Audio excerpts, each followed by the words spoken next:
Bonjour, je suis Delphine Abadi, professeure de philosophie africaine à l'université Cheikh Anta Diop de Dakar et je vous présente aujourd'hui cette petite vidéo pour vous inviter à prendre connaissance du numéro qu'a consacré la revue Raison Ardente à l'œuvre de Frantz Fanon, un numéro auquel j'ai collaboré en lui accordant une entrevue sur son travail. Frantz Fanon est un auteur inclassable, c'est un psychiatre, c'est également un théoricien, c'est enfin un activiste révolutionnaire. C'est aussi un philosophe que nous devrions considérer comme faisant partie du canon de la philosophie africaine, même s'il est plus aisément, de manière plus fréquente, ramené au canon des études post-coloniales. Cette marginalisation de Fanon dans la discipline de la philosophie africaine, dans le monde francophone en particulier, est sans doute liée à l'interdiction de la parution de Son damné de la Terre en France en 1961, une interdiction qui a provoqué une mise sous silence de sa pensée en France, mais également dans le monde francophone en général. En Afrique, cela dit, Frantz Fanon a toujours été enseigné, il a toujours été étudié, et il continue de faire l'objet d'une appropriation par les jeunes esprits africains qui cherchent à comprendre, à s'outiller, à se donner les moyens d'analyser le monde dans lequel ils vivent et les sociétés post-coloniales qui font face à des défis et des malheurs particuliers. Frantz Fanon a cette originalité méthodologique de s'inscrire en faux contre un ensemble de postulats qui sont ceux de la philosophie occidentale traditionnelle, et en particulier celui de la séparabilité du corps et de l'esprit. À l'inverse, Fanon postule une inséparabilité de ces deux dimensions de l'expérience humaine, une inséparabilité qui fait du corps le lieu, par exemple, à partir duquel l'expérience vécue du noir, de l'opprimé, du damné de la terre se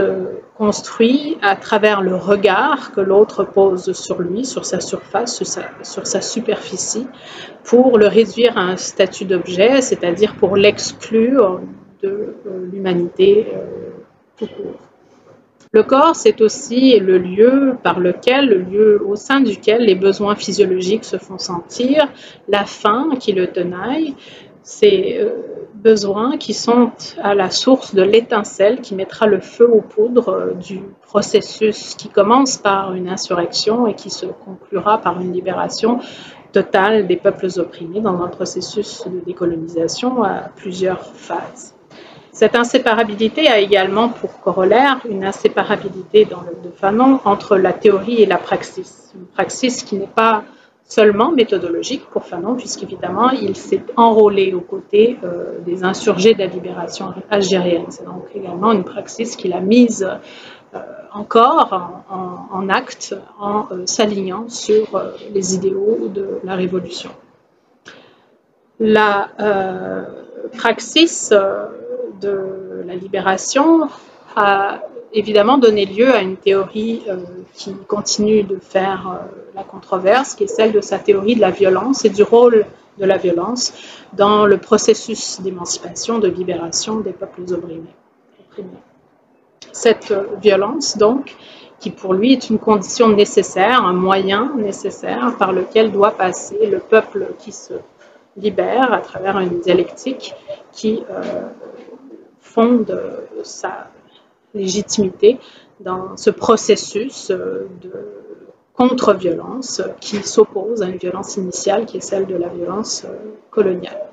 Il ne faut pas oublier que Fanon est un théoricien de la violence, c'est-à-dire qu'il a observé une phénoménologie de la libération en train de se faire, une phénoménologie donc qui se faisait sous ses yeux, et pour laquelle il n'avait sans doute pas suffisamment de recul pour évaluer, analyser les conséquences qu'elle pouvait avoir sur le long terme, même s'il en a eu des analyses presque prophétiques à certains égards quant au risque contre-révolutionnaire que pouvait comporter cette insistance sur le caractère agressif, entre guillemets, de l'étape de l'insurrection révolutionnaire. C'est donc à nous, les héritiers et héritières de la pensée de Fanon, de faire cet examen sur cette partie de sa théorie politique et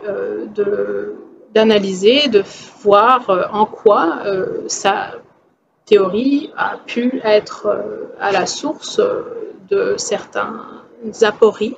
qui expliqueraient que cette violence a été internalisée en grande partie par les États post-coloniaux. Cette incapacité de mettre à mort le principe de mort, autrement dit,